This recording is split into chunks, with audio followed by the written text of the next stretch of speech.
care of Jack during the trip. So that's okay. This is Jack. This is Jack. And also this is Jack. Hello, Same guy. Jack is here. Okay. Well, first starting the story about the cemetery. This is the Canadian military cemetery. What you see are 2,700 stones, and this is the stones of young soldiers. I always say young soldiers, because when you look at the ages, it is 17, 18, 19 the most, and maybe up to 45 or so, that's it. So there's a lot of young guys out killed during Operation Vertical. So what you see over here are the Canadian stones, about 2,332 stones. So we can see the Canadians because the maple leaf is in the stone, marked in the stone. On the British, for instance, the Vision logo. There's also one more soldier in this cemetery, the Gardner, Mr. Molnar. He's on the left side, out of the rows of the soldiers, of course, because he was a soldier, but he was the gardener, and he has taken good care of his guys. His last wish was to be buried with his boys, so that's allowed. This was a British guy, and he is on the left side of this beautiful cemetery. Right. When you get up, look from above, when you're hovering, you will see that the form of this cemetery is a maple leaf. Very beautiful. On the left and right, at the entrance, there are some buildings. These are in the walls are the names of 1,000 guys still missed in action, somewhere in the field, after they crossed the Seine until the end of war. So from the 25th of August almost until the 8th of May 1941. These are the names on the left and right side of the wall. Also little boxes, and there are the plot of the cemetery. You want to look up the name, find them. 3 times a year we visit this cemetery.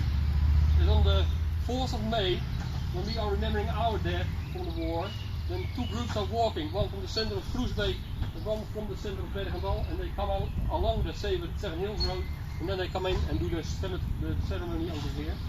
It's during Poppy Day, the 10th of November, when the Canadian troops are there, stayed they are working in Germany, come over and do their ceremonies also because of the poppy. And that is not only the First World War guys being killed, but nowadays also the Second World War, all the other wars after that also. So that's how it is done nowadays. And the third time is when the soldiers are walking along during that 4-day walk. Also they come over, do the ceremony over here, to remember the guys who were killed here. So the soldiers walking in that walk, come in and do the ceremony also. And every day, now it is very quiet I must say, every day there are guys, people around walking and looking at the names on the cemetery. There are 3 cemeteries in Holland from the Canadians. One in Bergen op Zoom. These are the guys, the Canadian guys, killed during Operation the Schelde.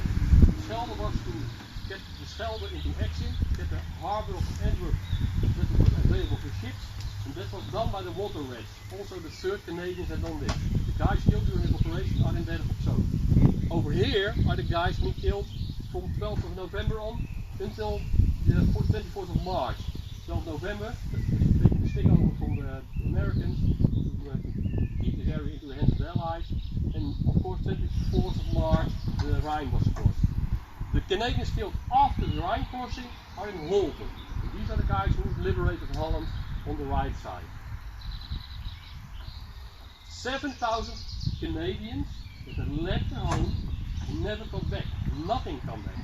All the guys are buried over here. Not anybody has gone back into Canada again.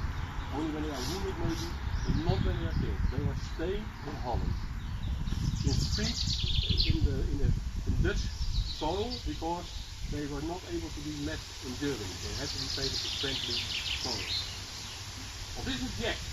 And that is Jack. Because sometimes I forget to tell the story of Jack. I met his brother, also a veteran, bird rent, and he's not not Jack. This is Mr. Mayor of Nijmegen, and I met these 2, and also these guys. These have organized a bicycle tour for Canadians and Dutch guys. Frank Rain cycling race tour. Frank Rain is also a veteran. So Bert, Frank, and Lord Lloyd was his name. Were the 3 veterans involved in that bicycle tour. I arranged it's kind of yeah, a D-Day action on the wall. I also get some ship with the thing in front of it that gets down, and then the veterans get out on the beach of land. So it's very good for them to do. So the story about Jack. Yeah, he told me my brother is in Groesbeek. He's been buried over there. So he got a story from his wife, and I will tell it in English. Hello, Bert. Here is the information I promised you about my brother and his friends. My brother, Alfred John, or Jack Reynolds, was a quiet, religious person, firm in his beliefs and determined to do the right thing.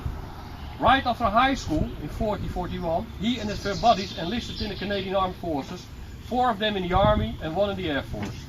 The first 3 times Jack tried to enlist, he was turned down, because he wore glasses. But he was determined, and finally, after almost 2 years of trying, he was accepted. Probably because by then the army needed more men and had reduced the standards.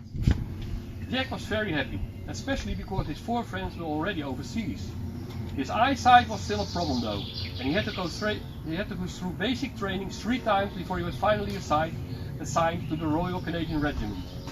I took him to the train when he was sent to Halifax to report for duty. His last words to me were, "I pray God nothing stops me from going overseas." He got his wish.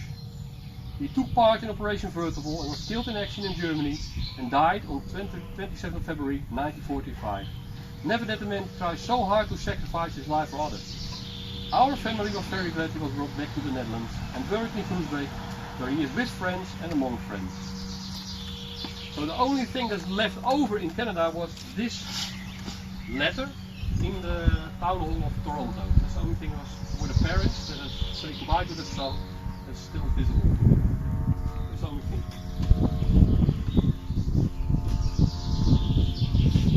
So that's the only thing. So 7,000 guys. I've never seen a mother or talk to a mother again.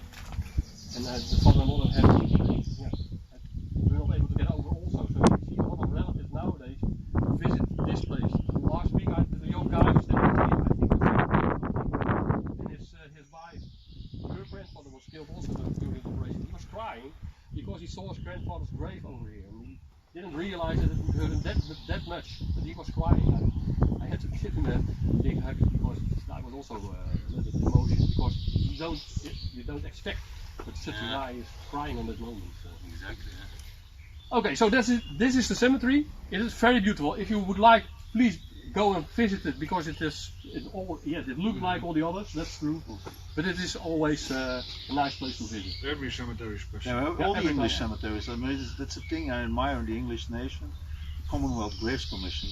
I mean, I lived in Leopoldsburg. We have mainly Air Force people living there. It's small, but every cemetery is so well taken care of. But especially, what I also really appreciate is the fact that if you're a general or a soldier, you have the same stone and nothing more, and that's also great. It was hard fighting in England, because I know that the first time the generals, because the family of the general of course had money several times, and they wanted to make a big grave for him, but then it was a kind of war going on between the guys from the cemetery to arrange that everybody would get the same stone, but they managed to do this, so it's very good. Yeah. Because I'm just after the first the names lived for just don't lived walk for